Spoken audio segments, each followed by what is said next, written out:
It's only 400 milliliters of your blood. How can you refuse?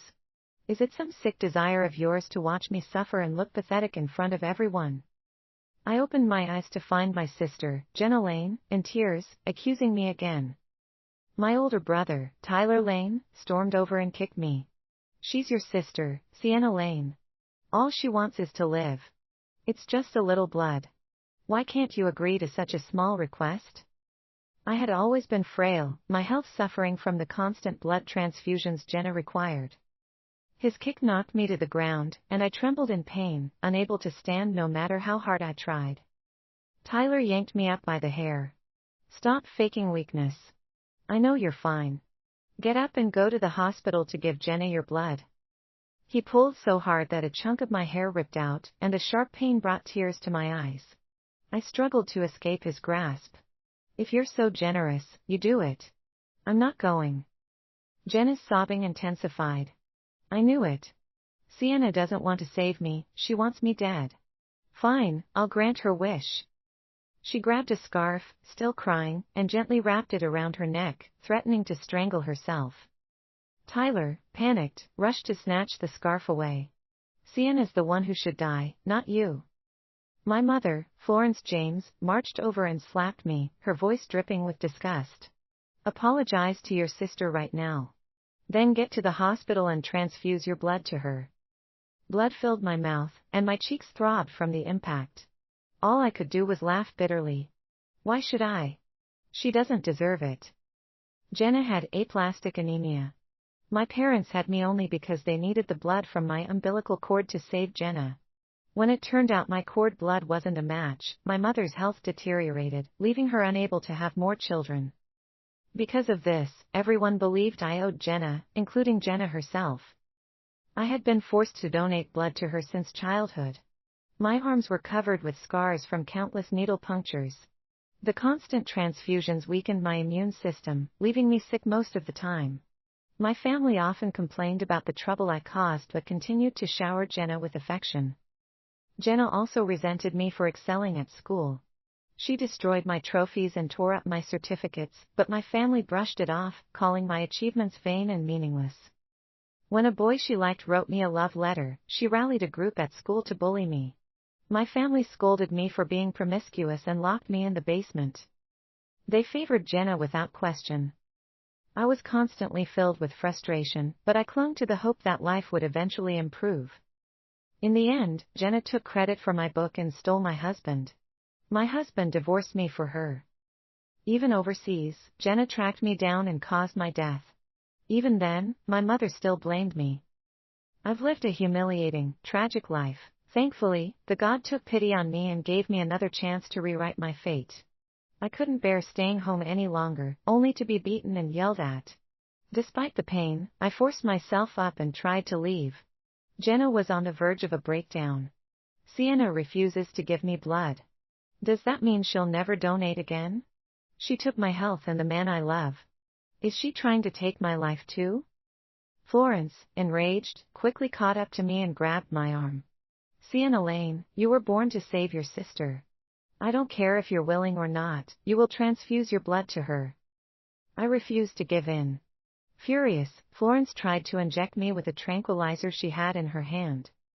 She would always protect Jenna, no matter what. Tyler frowned at the sight. There was both pity and disapproval in his eyes, but he still helped her hold me down. Let go of me. If you touch me, I'll make sure you end up in prison. I thrashed wildly, desperate to escape, but no matter how hard I fought, I couldn't break free.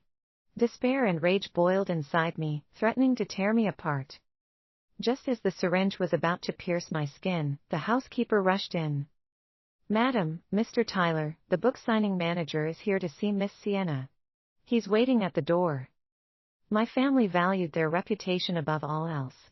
Despite their frustration, they had no choice but to release me. I wasted no time and hurried out the door. Tyler chased after me, holding out a tube of medicated cream. Your cheeks are swollen. You should apply this. He always did this, offering help after hurting me. To be fair, when Jenna wasn't around, he treated me quite well. However, whenever there was a conflict between us, he always took her side. My mother was the second wife, and Jenna came along with her. Unlike me, Tyler was not Jenna's biological sibling. I didn't take the cream from him. I only stared back coldly. Tyler frowned. Sienna, Jenna is your sister. You both share the same rare blood type. If you don't help her, she'll die. I met his eyes calmly. I don't know if Jenna will die if I stop giving her blood, but I do know I will if I keep doing it. Tyler's voice rose in frustration. 400 milliliters is a perfectly safe amount of blood for you to donate. We've never let the doctor take more than that. How could it possibly affect your health? I don't understand why you're always at odds with Jenna. Any woman under 90 pounds should not be donating blood. I had always been frail. At 5'7" and barely 85 pounds, I wasn't healthy enough to donate at all. Even a healthy woman is advised to donate blood no more than twice a year. Yet I had to give blood at least twice a month. Had they ever even treated me like a human being? In my past life, I tried explaining this to them countless times, but no one ever believed me. Or maybe they just didn't care. This time, I wasn't going to bother explaining. I remained silent as I climbed into the car and urged the manager to drive off. He noticed the handprint on my face and, concerned, handed me a mask. It was large enough to cover most of my face. When I arrived at the book signing, the place was packed with fans. The atmosphere was warm and welcoming at first. Then, just like in my previous life, everything changed when Jenna showed up, along with the rest of my family. You made me sick, ruined my chances of getting into any university, and seduced every boy I liked. I've put up with you all this time. Isn't that enough? Why did you have to steal the story I worked so hard to write? Jenna rushed over with jealousy burning in her eyes, clearly ready to hit me. I managed to dodge her, and the anger festering within me for 2 lifetimes immediately erupted. You claim to have written this novel, but you have no proof. That was when I opened my laptop. I started writing this novel 2 years ago. I drafted an outline of the story arc and characters all in this laptop. The timestamp on the documents are clearly marked as well. This is... Slap. Florence stormed over and slapped me hard across the face. This laptop belongs to your sister. All the words in there were the result of your sister's deep thoughts and hard work. It has nothing to do with you. I was seeing stars from the slap. I fought to hold back my fury. My cell has a record of my laptop purchase. It is proof that it belongs to me. Jenna's eyes widened in disbelief. Were you planning to steal my ideas when you bought this laptop for me on my birthday? She's your sister. How could you scheme such a thing against her? I'll kill you, you wretch. Florence charged at me like a madwoman, her fists flying, as if I had indeed committed the crime she accused me of. Even my fiancé, Sean Reeves, was there. Impatiently, he tried to talk me out of it. Sienna, why don't you just admit that you plagiarized Jenna's story? Be straight with this and admit what you did.